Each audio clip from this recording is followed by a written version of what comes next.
Welcome to Bob and Weave with Rob and Steve. This is your host, Steve, and your other host, Rob, coming at you live. It's happening. Coming at you hot and live. Let's do it live. We'll do it live. That was got to be all-time anchor moments. Oh, yeah. Definitely all time. That dude is nuts. But, man, he had a good run. What's his name? Riley? I couldn't tell you.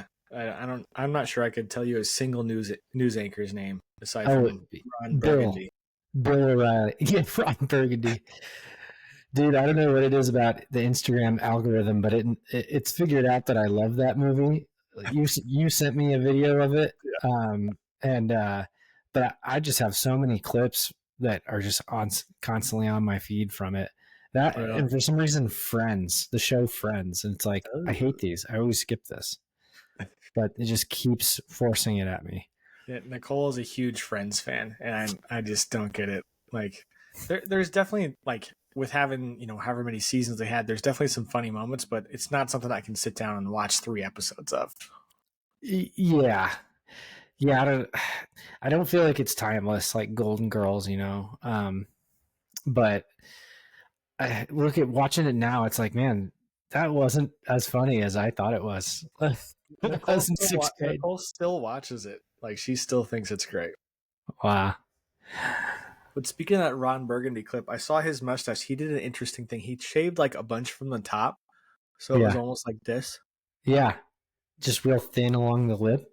I didn't know that was like a thing, and I was wondering if I should try the Ron Burgundy. But I feel like if I like these really fill in my mustache, and so if I trim them, I might just be like opening the curtains. So I want to try it, but it's a big risk. If it goes poorly, I'm just gonna have to shave the whole thing off, and it'll take another 2 months to grow back in. Yeah, and that wouldn't be that. I mean, the end of the world. Yeah, I mean, you just clean slate it, Just when people ask, you say, "Well, I'm just trying to not get a mustache tan line." I got to get some sun on it a couple times a year. Speaking of that, I had a really funny tan line. Today might be the first day it's gone. I had a backwards hat tan line. Can you kind of see? Oh yeah. I get those sometimes too.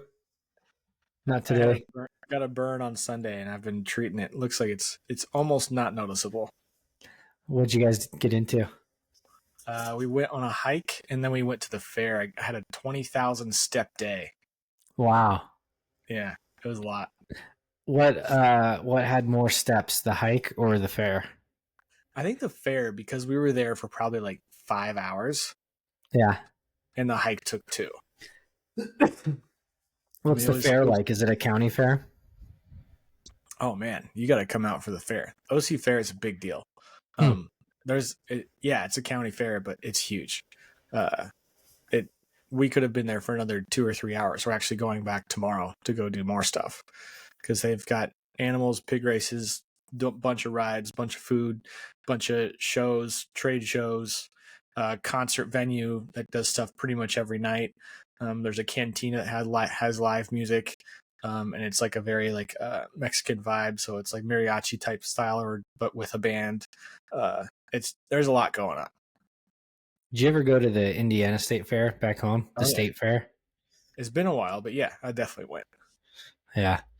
I went that year that they had that collapse at the concert. Oh, no, we went that year. Remember the T-Pain concert? Yeah, okay, we went together. That's right. But there was something like he was playing 2 nights or something, and we went the first night or something. We went Friday, and he went Saturday. I remember what I remember specifically about that concert is that he had just did his first platinum album. He brought it out on stage, look, guys, look what I got. I remember we were kind of sitting way off on the right, but in the stands. So it's wild that happened one day later. I think 8 people died. Yep. I mean, that's a big structure. Probably the 8 that died were probably the ones making out under the bleachers. Yeah, for real. Smoking pot down there. That was... Yeah, so I remember one thing that I always do at the fair is I always try and eat one of the weird foods. And I think that started in Indiana because they had the weirdest foods in Indiana. I think the first one was a deep fried Twinkie. Mm-hmm. but now it's like there's always something new that's there. There wasn't anything like terribly weird. Like the newest thing was like a mango ice cream thing, which sounds pretty normal, so I didn't venture out for that. But I've had the burger with the 2 donuts as buns, the deep fried Oreos, deep fried cheesecake was really good. Yeah. I'm trying to think what other weird food there was. I remember they had like Snicker bars and other like candy bars deep fried. And Yep. did you ever go to the one fair, the Bug Fair at Purdue? The Bug Fair? Yeah, at our high school that me and you went to, Chittard, the biology teacher would take like a field trip up there every year, and you get extra credit if you go. And I had a C, and my mom wanted me to get a B, so I went.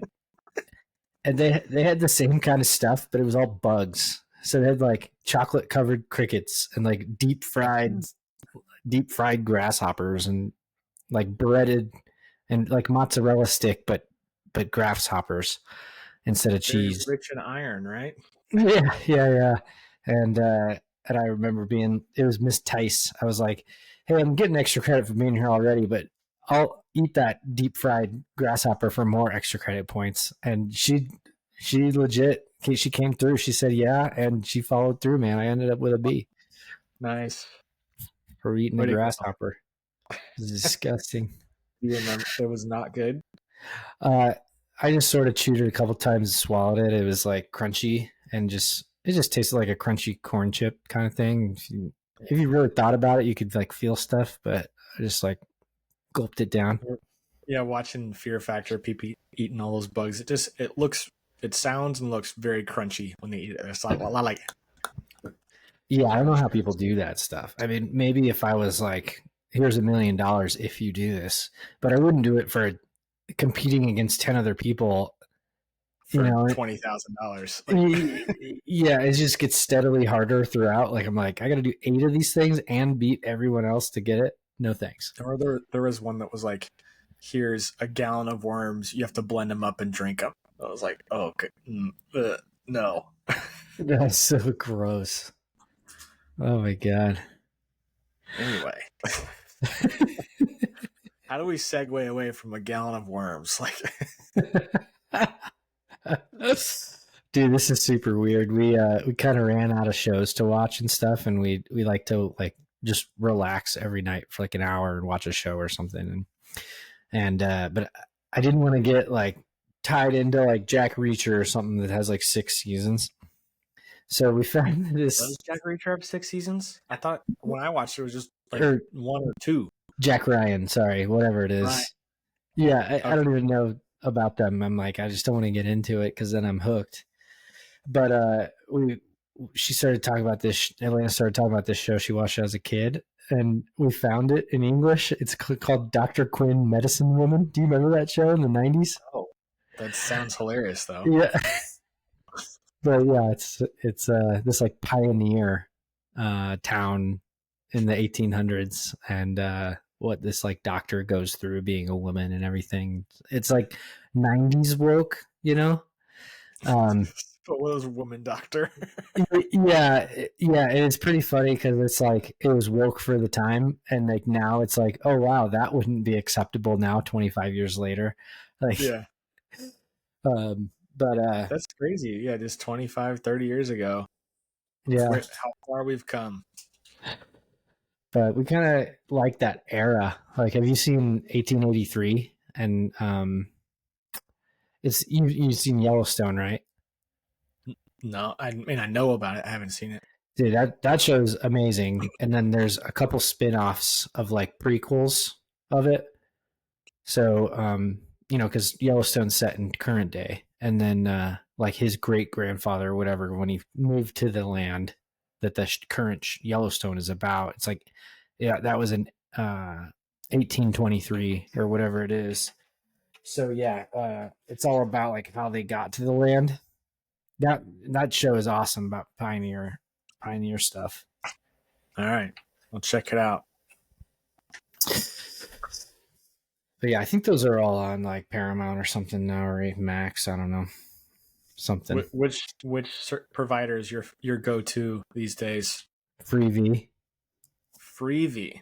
I don't even know about that one. What is that? Amazon started a new channel, streaming channel. It's called Freevee. Everything on it is free. Like it's free. You watch whatever you want, but it's ad based. But because Amazon owns it, all the ads, every single ad, um, is like either Amazon or somebody that Amazon owns or has interest in and profits from. So, they advertise for little All of them are gadgets and like stuff. scan this QR code to add it to your Yep. cart. Like, Yep. There's a lot of that. There's like this one that keeps popping up that's, those things you plug into your car and it plays through the radio, but it connects to your phone with Bluetooth. And then through the radio, it plays in your car. yeah. It's like you scan the QR code and adds it to your card. It's crazy, dude. Who needs those these days? Yeah. I just installed a radio in my old truck today, right before this. Really? What did you have before? Did you have just like a CD player? It had like the stock. It's a 2001 Dodge Dakota, right? So it had the stock radio, but it didn't work anymore. So it was basically just a brick of trash.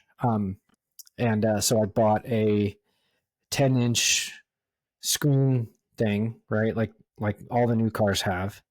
So I bought one of those that plugs in, and so it has Apple CarPlay and everything. It's kind of crazy that you can add Apple CarPlay now to any car, and this thing cost me like $60. Wow. Yeah, that's like a big selling point for a lot of new cars. Like, oh yeah, we have Apple CarPlay, but you can just add it for $60.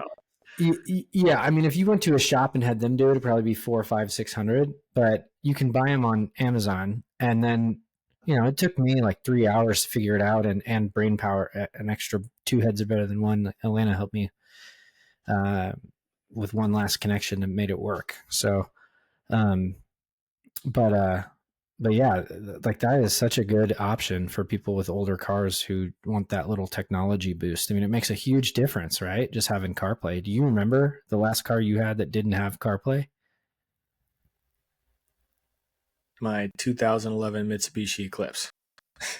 Yeah. So, like, you probably I had haven't had that one in 10 years. Wow. So you've had CarPlay for 10 years now, or something similar to where I think my first Volt, I don't know if CarPlay was out yet, but I had a screen. Yeah. I had similar stuff on it. I remember I had a 2008 Mercury Milan, and that's basically a Ford Fusion. It's the same thing, just has leather seats. It's the only difference. But it had Ford was the first one to do sync. So it could, you plug it in or it's wireless, and it would show your music on your screen, like what song is playing and what album it is. But you couldn't do Google Maps and it show you the Google Maps on the screen. You still had to use your phone for Google Maps. But yeah, my first CarPlay was when I moved here to Boise, actually. Even my 19 4Runner didn't have any kind of screen or CarPlay. That's interesting. Yeah. We'll have to show our kids one day the CD packs we used to lug around with us. I had like 18 different CDs in it. We could play our music.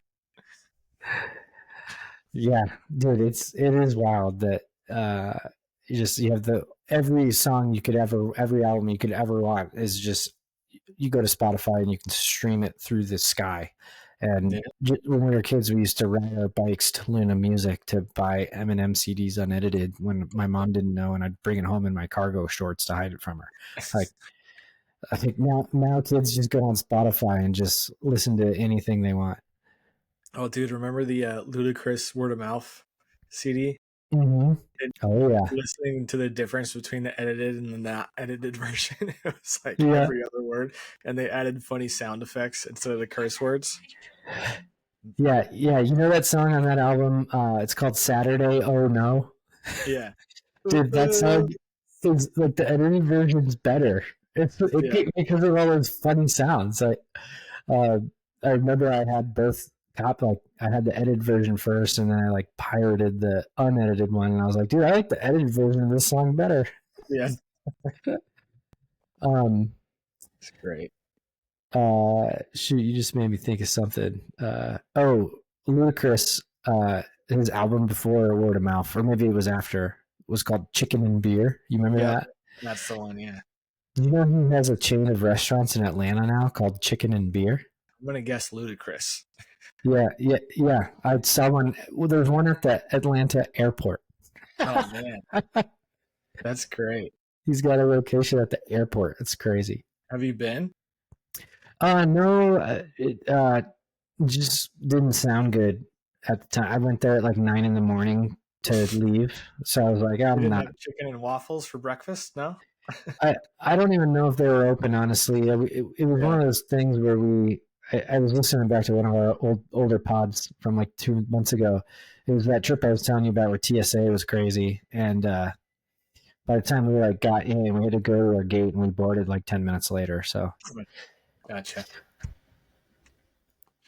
wasn't a lot of time to eat, but I would like to try it next time I'm out there.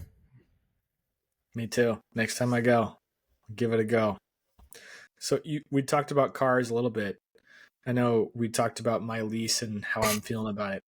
I Yeah. would say right now, so I've had the car for 3 months now. Is that really it? Mm-hmm. Almost 4. But I mean, it's been great. Um, we nicknamed it.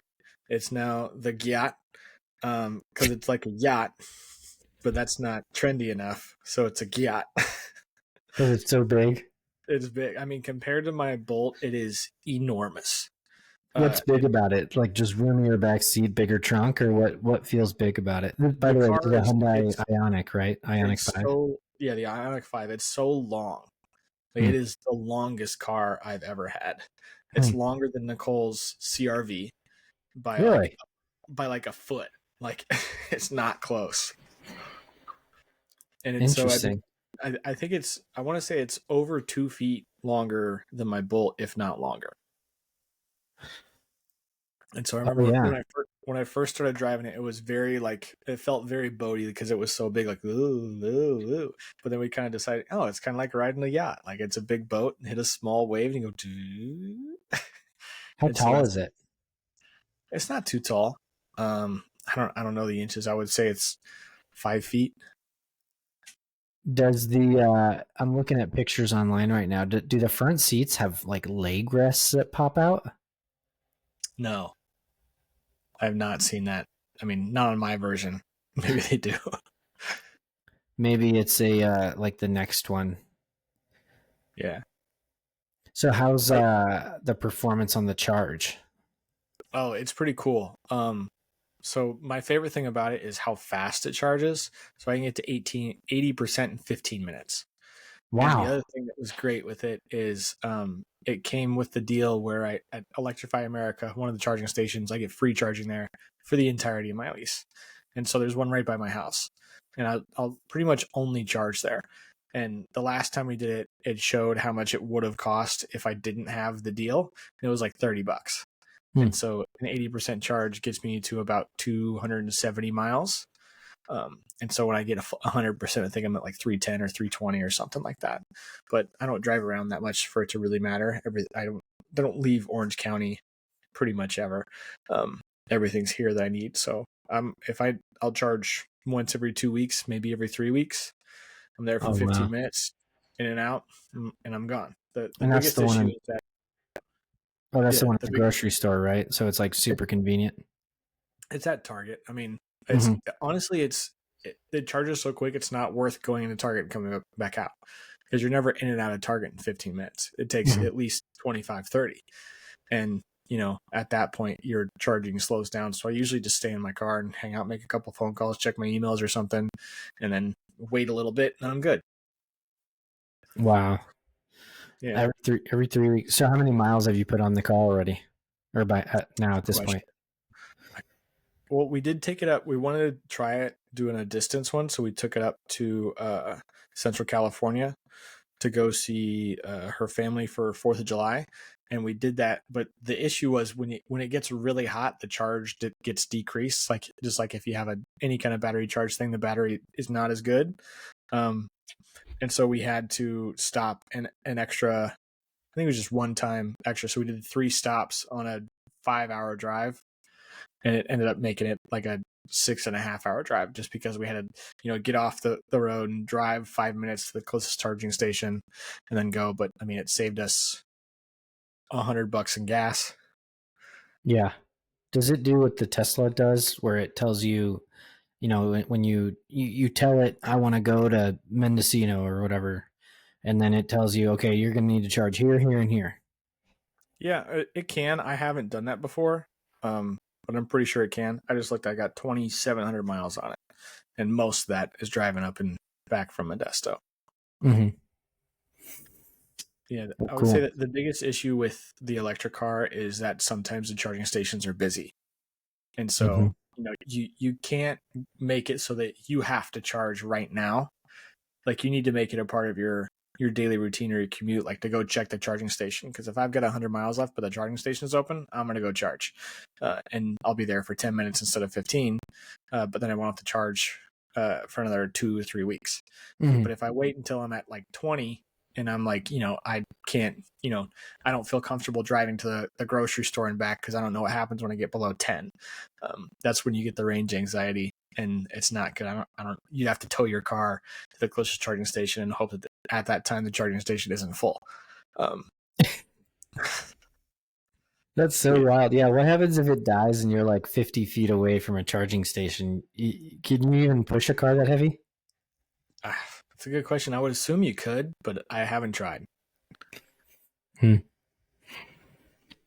Yeah, I'm still just sort of weary of them because there aren't very many charging stations here in Boise or Idaho, and there's just not a demand for it yet. But I'm also like curious to see what California is going to do because you guys got that. I think it's 2030. Like all cars have to be electric by 2030, and it's just like the math doesn't math. Yeah. For how that'll work. Yeah, if there weren't a bunch of charging stations around here, I probably wouldn't do it because I can't get an at-home charger. My HOA just doesn't have. It's built in the 70s, so they just don't have electricity capacity. They'd have to rewire the entire building, not just my unit, to get it done, and that would cost maybe tens of thousands of dollars just for my unit, and then someone else would be like, "Why not my unit?" And then all of a sudden they're at like $400,000 bill. Yeah. Yeah, that's interesting. Yeah, I know Trump was very against electric cars and all the rebates they're doing on them. So I'd be interested to see what the impact is if he's elected, if they make any changes. I mean, it probably won't change. I mean, he's probably not going to take away the rights from the states to give rebates, but there won't be any, federal rebates for that. Yeah, and he's buddy with Musk, so it's kind of interesting to see. There's definitely some duality there of like the math doesn't math, but also Elon's like made it pretty clear. If we build a 100 square acres like solar farm, we could supply power for free to all of California. Right. I remember he said like if he did like 1 square mile, it would be the entire country. Oh yeah, that's what it was. The whole country. Like that. But I mean, I think the issue with that is, and the people that I know who have solar, the issues they have is like the maintenance of it. And you can't get your solar tech to come out there and fix it in time because there are all these small contractor companies because there's not like any huge solar providers that have a lot of coverage. And so I wonder like what the repairs and the maintenance and the upkeep of 1 square mile of solar would be. Speaking of small contractors, do you mind if I change the subject a little bit? Let's do it. Dude, and loans too. Like our mini split system. So our HVAC at our house was just like, it's 8-9 years old and like no warranty. I already checked. It broke. And, so we've gotten like 7 or 8 quotes from different contractors coming over and telling us. We got the lowest one was $4,700, but it was like the guy texted me the number, and it's like I have no idea what he would be installing. And the highest quote we got was like $18,000 to replace 2 mini split heads, and it's like, how do people afford this? Like, and every guy, except for the cheapest one, we're like, yeah, we have financing options. Like you just get approved through Wells Fargo. And I'm like, yeah, I'm not gonna get approved. So like, cause I've got the only loan I could possibly get is like a DSCR loan on a property, cause I don't have a W-2. So how am I going to get approved for this loan? Put on a credit card. It's the American way. I don't have a credit card with $12,000 limit. Like that isn't like 40% interest, Yeah. So it's kind of like, what do people in my situation, what do they do? I can't pull a HELOC on my house. I don't have W-2 income. So I'll tell you exactly what they do. They don't fix it. yeah. So we've just been like, running fans, and it works a little bit, but it only cools it to like 85. So we're just like dealing with it. I know when out in our Joshua Tree house, we had some AC issues, and we had people coming out saying, "Oh, you need to replace the whole system." And finally, I got somebody out there that says, I know how to fix this," and it was like $500. So I think you got to find somebody who knows how to fix it instead of replacing it. Yeah. And that way you can get it done. But you might be able to do that YouTube University. Yeah, we did. I did some YouTube University, and it's like stuff you got to be qualified for because it could be unsafe. It's like high voltage, but the outdoor units on those mini splits, they have a compressor, and you can replace that compressor, but it costs like $2,500 just to buy the compressor, and then usually they're going to charge you like 10 hours of labor at $200 an hour. So it's like $5,000-6,000 to repair it. But we also have issues with the heads, the motors, like the fans on the heads are broken. So they like make this crazy sound that like gives you a headache after listening to it for an hour. So it's like the repair costs, those are like $800 each plus labor. So it's like the repair cost is like $8,000. So we went down that road first. But so like replacing just made more sense. And like, if we replace it, we'd at least have a warranty. But if we repaired it for $7,000, there's still no warranty. So it's like, you might as well pay 8 or 9 and get that 10-year manufacturer warranty. But yeah, I mean, maybe a subprime loan for like 28%, just a monthly payment is $400. And you know what I saw this week that I hadn't seen yet was a third loan. So say you've got your first regular mortgage, you already pulled out your HELOC and use it. This company will allow you to do a third loan on your house. No kidding. Yeah. I mean, it was very, very conservative. It was like 60% loan to value ratio. And I'm like, how the heck? Who needs a third loan if you've got 40% equity? But they had it. Yeah, that's crazy. Yeah, send me their information. Let me see what they got. Do you have 40% equity in your home? Well, I did just receive my home evaluation from Rob, your lender, and bro, you I don't know if you did it manually or not, but it said no. It was like 970,000. It's like, come on, maybe 7 or 8. I bet it finally added the square footage you added. Whatever happened, so I bet it finally added that into the calculation, but maybe they don't know it's an ADU. Yeah, that could be it. All right, I'll do a CMA on your property and let you know what happens. Yeah, it's cool. Sounds good, man. Yeah, do you do any HELOC products for? Because we don't have a HELOC. Do you do any HELOC products for people without W-2? We do DSCR HELOCs. So really? Properties. I wonder if we could qualify for that because we have almost 1 full year of income on it, but it's a primary. That's the issue. You can't do a DSCR on a primary. What if the ADU that generates the income has a different address? Then you would be getting a loan. It would have to be parceled out, and you would be getting a loan just on the ADU. It would technically be a separate property. Can't do it. I tried to do that at the city, and they freaking shat on me. Big time. Over a foot, dude. 1 foot. I don't think we have anything that's primary, no income. Guess I got to move out on paper. Yep. Good luck with that. No one's committing mortgage fraud here.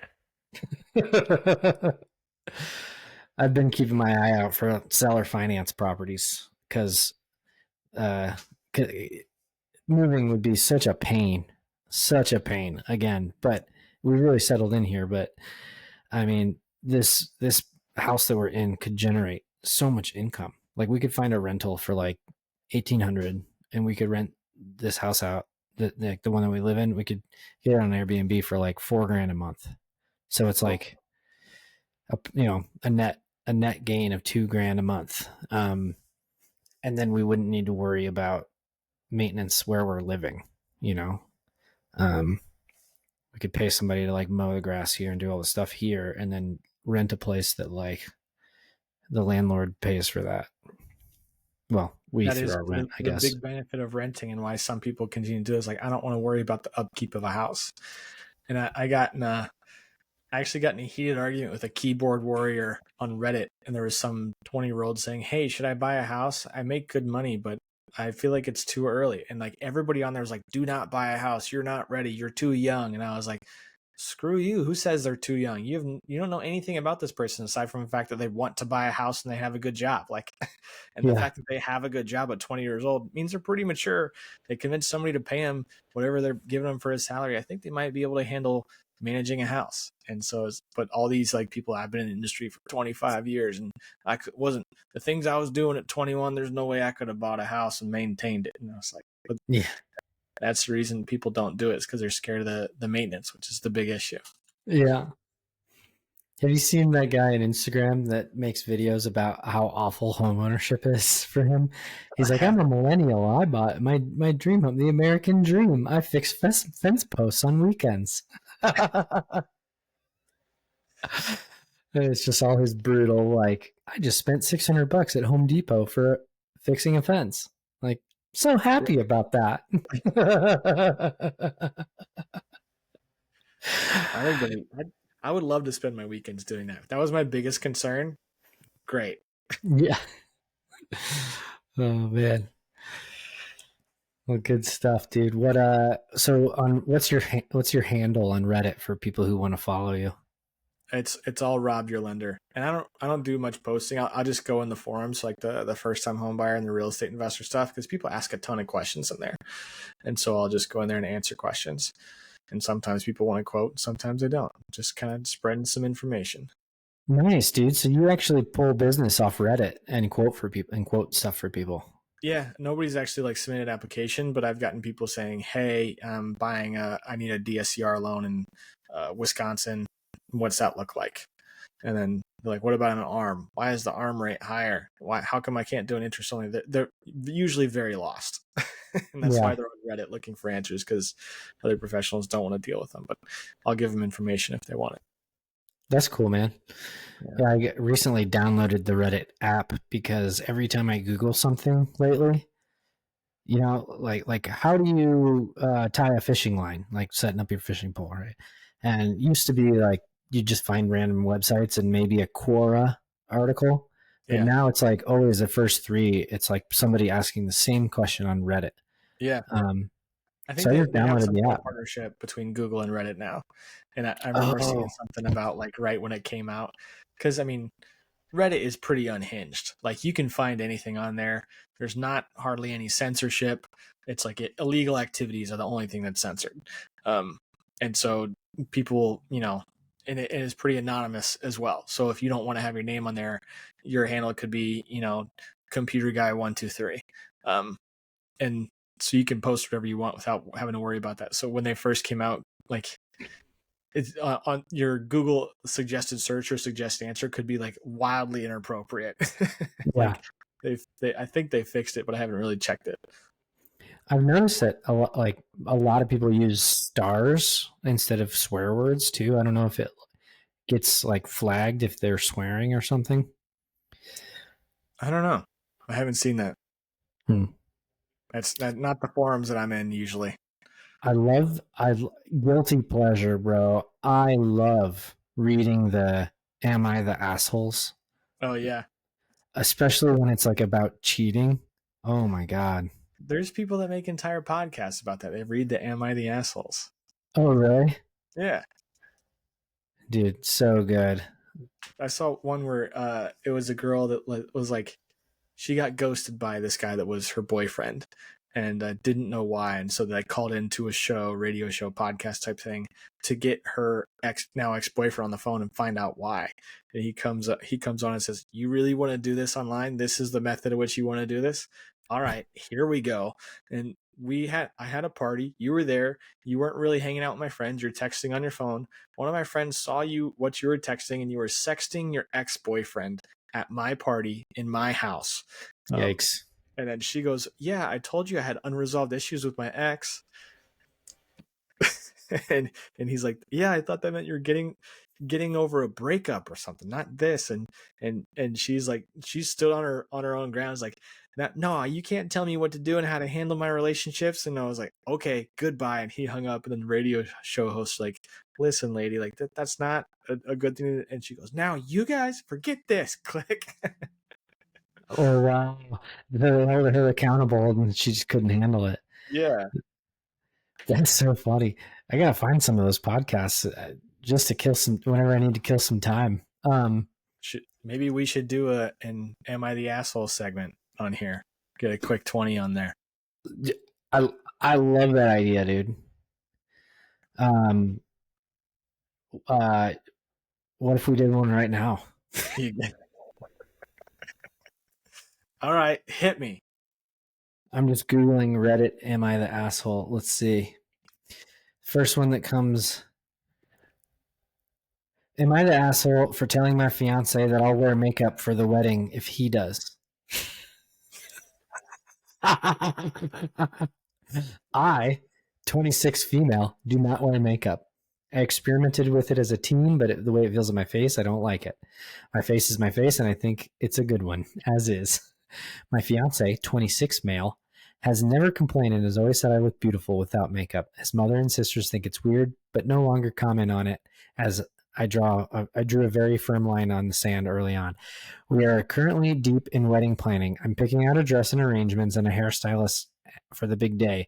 My mother-in-law said she would call a friend of hers that is a wonderful makeup artist and would probably cut us a deal. I said no thanks. I wasn't planning on makeup for the wedding as I never wear it.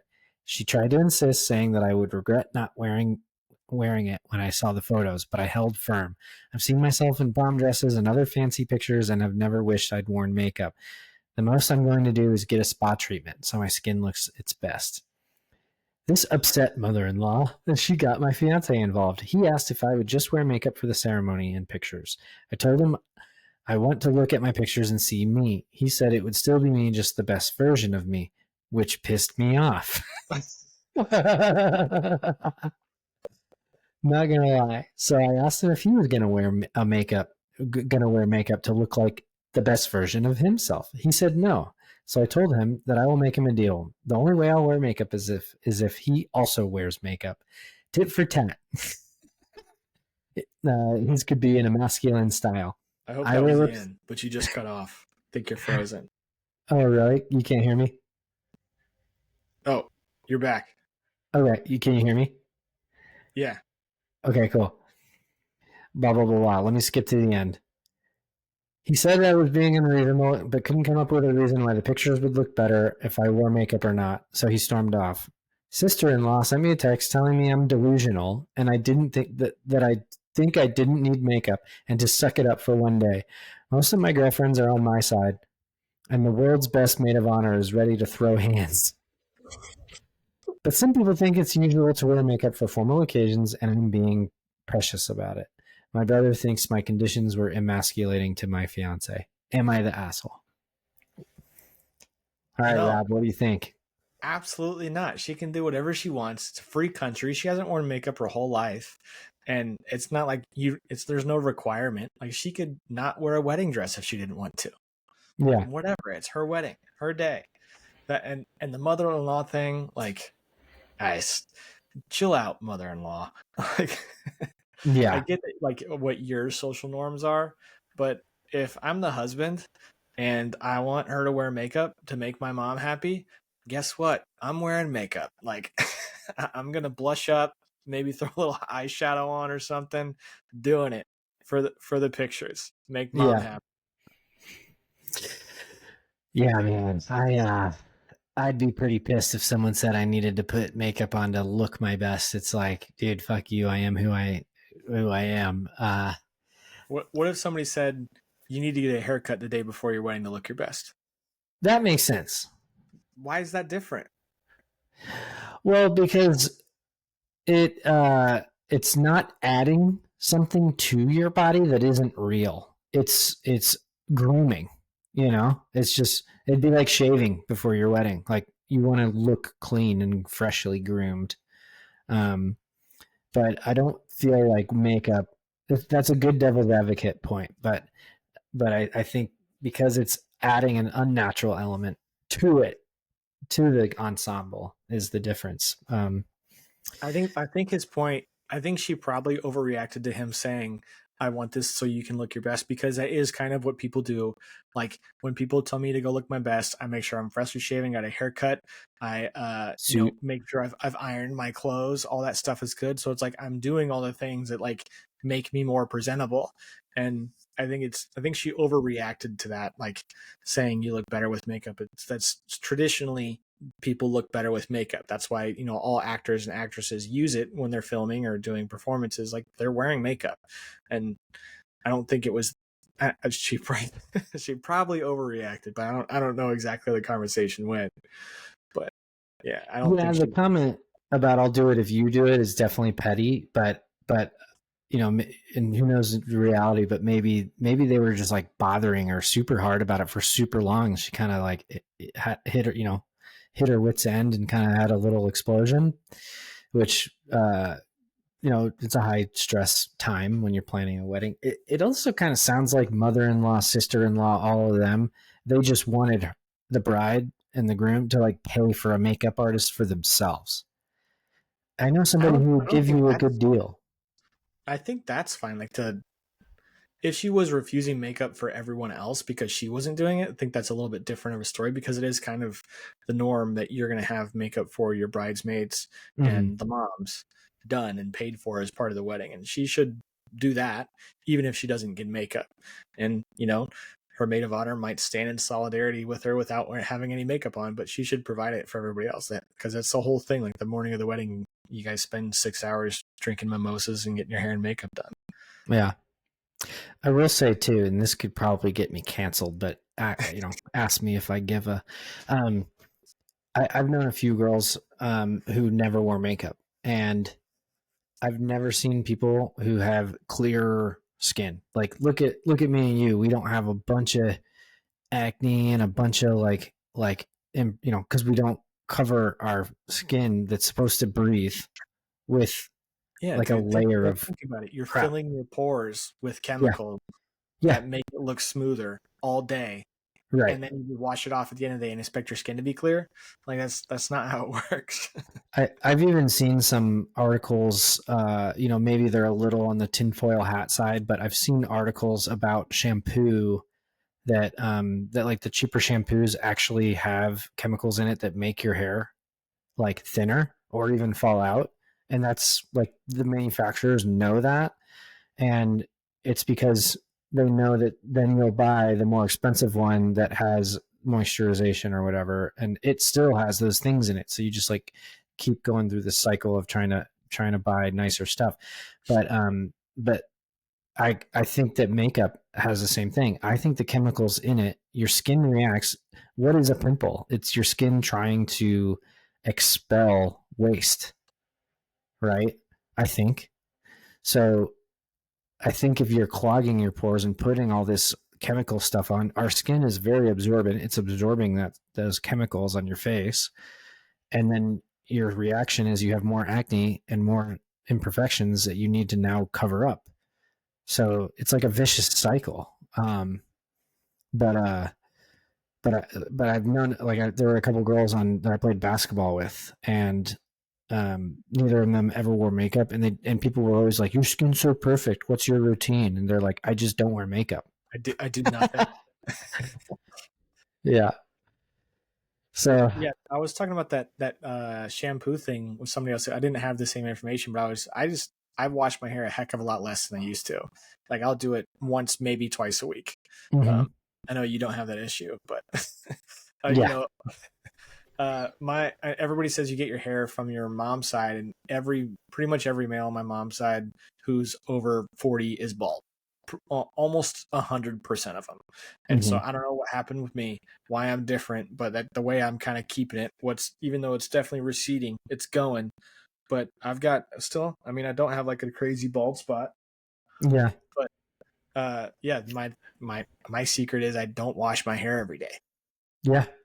Dude, when I had the man bun, the long hair, I was having problems and with like it just being wiry or being dry and unhealthy and cracking and split ends. And I started going to this nice salon and I bought their products, $80 for like a shampoo that was, this big, and I used it once a week, like they said. And the only thing that made my hair healthy was I just stopped washing it completely with shampoo. I would rinse it in the shower and I got myself a nice like a hairbrush for wet hair, and I would just brush it in the shower just to like, with the hot water, let the oil kind of, but I didn't even want to get rid of all the oil, because that's, in Yeah, my opinion, keep it really evolution clean. at work. Yeah. Just didn't want to look greasy at work, but I just I stopped. know there's a I big did it for like difference 2 years. like when you're doing that, like going from washing your hair to not washing your hair, it gets really, really greasy and it looks nasty for like I don't, you might know this better than me, but like a couple months, right? Well, mine was like past my shoulders, so that the oil didn't, if it was like 2 inches long, yeah, maybe, but like the hot water makes oil like go, off of the surface of things. Like that when you clean pans, right? It's easier to clean Yeah. a scrambled egg pan of butter off of it if the water's hot than if the water's cold. Same kind of thing with that. So like, no, I never had like a greasy face. But I could see how some people could have that. But I was doing a really good job of making sure I was like brushing it from root to tip. So maybe I was just spreading it out, and whatever was left over would go down the drain. I think it's so interesting how much information this generation is uncovering and what's going to happen to the next generation. Because, like, I feel like we're learning so many things about how corporate America has destroyed our lives, fed us Yeah. poison and made us put poison on our faces and skin and hair. And now, like it's kind of too late for us because we're already adults. We grew up eating, fruit snacks and Pop Tarts, but now the next generation, we know this stuff and we kind of understand. It's almost like we're going backwards. Like we're saying, okay, we're processed foods are not good. You guys Yeah. told us they were good and told us to eat 11 servings of rice and bread a day, and that's the opposite of what we should be doing. So what's going to happen with this next generation now that we have this information of what these corporations were telling us is wrong? Are we going to start seeing humans live to 130, or is it not going to work, and they're going to die quicker and look older, or what's going to change? But I think it's so interesting that we're learning about these types of things, like how chemicals affect our body. I think the next thing will be like how they affect us long term rather than just one lifespan. Even how does it look like 2-3 generations of people using the same shampoo? Yeah. Yeah. Couldn't agree more, man. I think people are definitely going backwards in time. Funny, Elena grew up in like a really rural area in Italy where they don't have access to a lot of that processed food and the products. So like the way her parents were raised was they didn't have like Advil and all this stuff. So she knows all these like ancient thousands of year old tricks for this kind of stuff, like bee sting. Cut a potato in half and rub it on the bee sting. Dude, it goes away in like 5 minutes. Uh, You and don't need to go to tested. CVS and buy some special ointment. What do you mean? Yeah, dude. I was like, "What are you doing?" I'm not putting a potato on, and then I did, and I was like, "Oh my god, this bee sting does not usually hurts for days. It went away in 5 minutes." Headaches, dude. Just soak your feet in hot water for 10 minutes. Headaches gone. It's wild. It's like all these things. Next time I have an ailment, I'm texting you guys and gonna have Dr. Elena fix me. Dude, I guarantee she'll know it. I make fun of her all the time. Like I'll be like, oh my, I dislocated my finger. Maybe I should go hang upside down from a rock and make while sure eating a that lemon. Like, yeah, while eating a lemon. Yep, it is. So I tease her about it, but she's got something for everything, man. It's wild. that's cool. Well, I like this "Am I the Asshole" segment. I think we should make it a regular thing. When I find some good ones, I'll bookmark them. yep. If you're already reading them, let's discuss them. Yeah. All right, brother. Well, I think we're at time. We're about 50 minutes right now. Been a solid sode. We'll be posting this one on, as all of our other episodes go, at 6 a.m. on Thursday morning. And if you want to you'll get more content like this, and subscribe and click the notification bell on YouTube so you can get more content like this. We're on YouTube and Spotify. On Spotify, make sure you follow our station, and you'll do they call it a station or just a podcast? Podcast, yeah. Our page, there's a button where you can click and save it to your profile and find it easier later, because I know we don't have 100,000 views yet. So you got to make sure you pin it so you can come back to it later. Yep. All right. Thanks, fam. Love you, Mom. Love you, Miss T. Good so, dude. Check you later. Bye. Bye.